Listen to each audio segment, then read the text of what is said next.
make rundstykker or breakfast buns the way we make it in Denmark.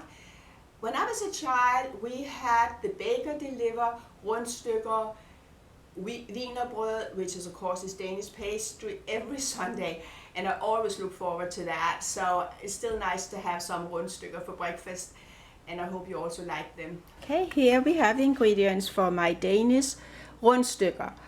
And rundstykker we usually eat for breakfast. Anyway, here we have 1.5 cup of milk, approximately 3 cups of flour. I have 1.5 package of dried yeast. I have 2 tablespoons of butter, and I have a teaspoon of sugar. And after I finished my rundstykker, I'm going to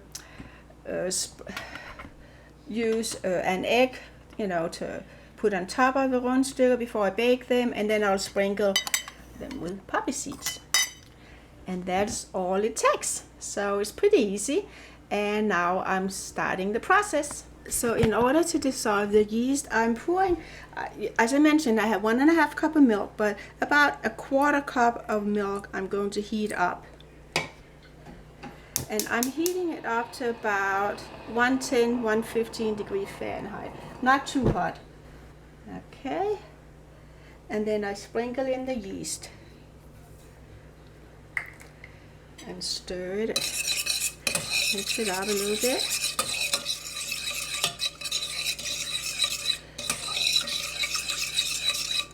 And now I'm going to add about a teaspoon of sugar.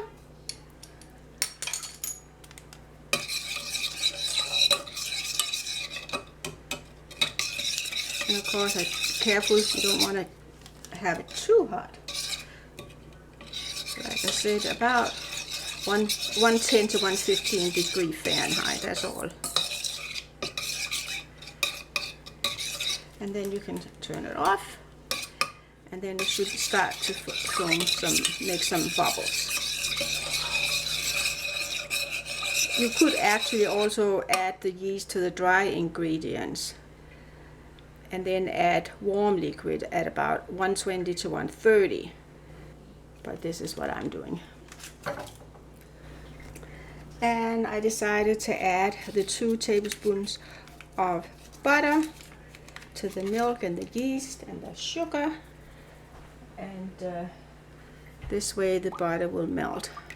Now leave it alone for about 10 minutes. So now you can see the yeast is bubbly, and I'm going to pour it into my mixer. So I put the yeast and the milk in here, and I'm going to add the rest of the milk. Alright. Also, to the flour I'm going to add a teaspoon of salt. I didn't mention that earlier, but here it is, and I mix it in the flour. Okay, and then I pour some of the flour in, and I'll start to mix it with my electric mixer.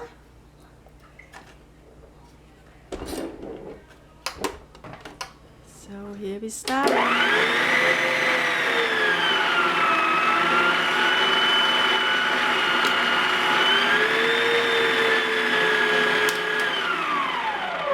Okay, I'm going to add the remaining flour. Actually, I'll add little by little. And I'll make sure I'll mix it for about 10 minutes.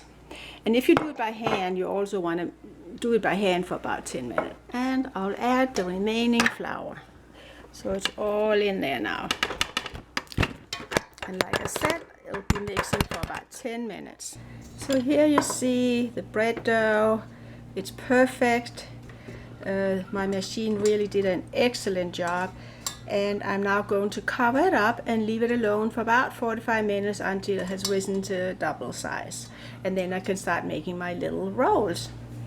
Okay, so cover it up and make sure that it doesn't get any draft. I'll be back. So the bread dough is twice as big now, so I'm punching it down. And I'm going to shape it into rolls. Okay, put it on the counter. Of course, it's a little sticky, so I need to have some flour on my hands.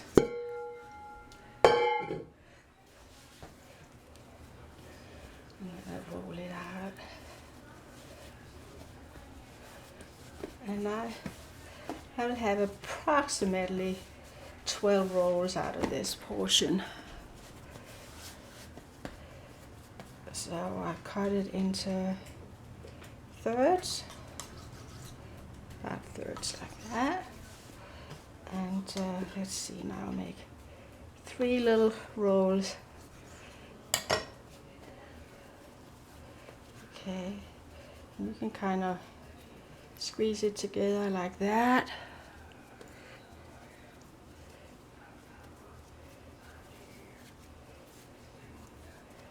Just shape it into a roll.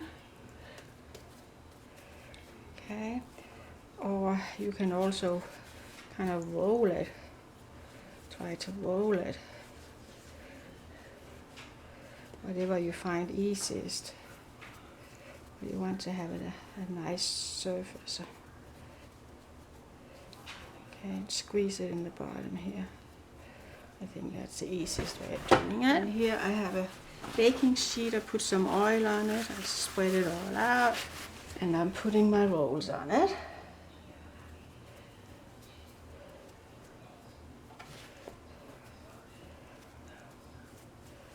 So of course it depends on how big you want them. I mean, I guess I'll get 9 out of this portion. You could probably even make them smaller if you like. Might be able to stretch it to 12. Okay, so here we cut them in. And I keep shaping until the whole sheet is filled up.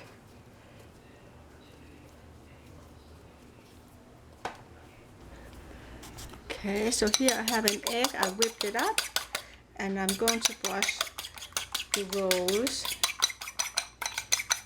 with the egg.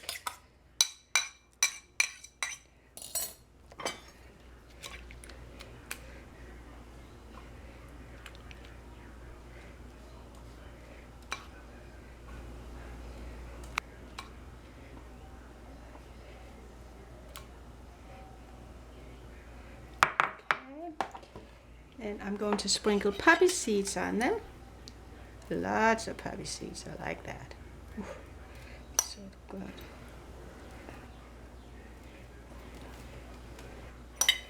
If you like sesame seeds, you can go ahead and use those. But tradition for the Danish breakfast rolls is poppy seeds. And then I slice them a little bit.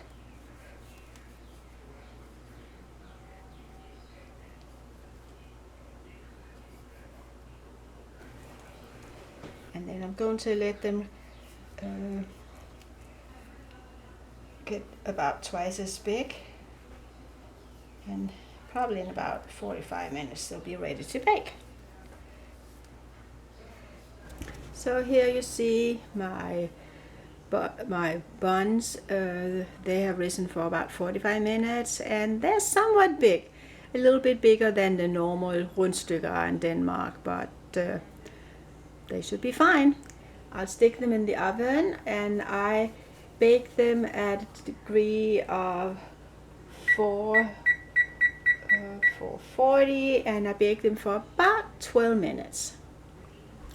So here they go in the oven. Here they are, and I'll check back in 12 minutes. Okay, my Rundstykker are all finished, ready to take out. Oh, I can't wait to get them.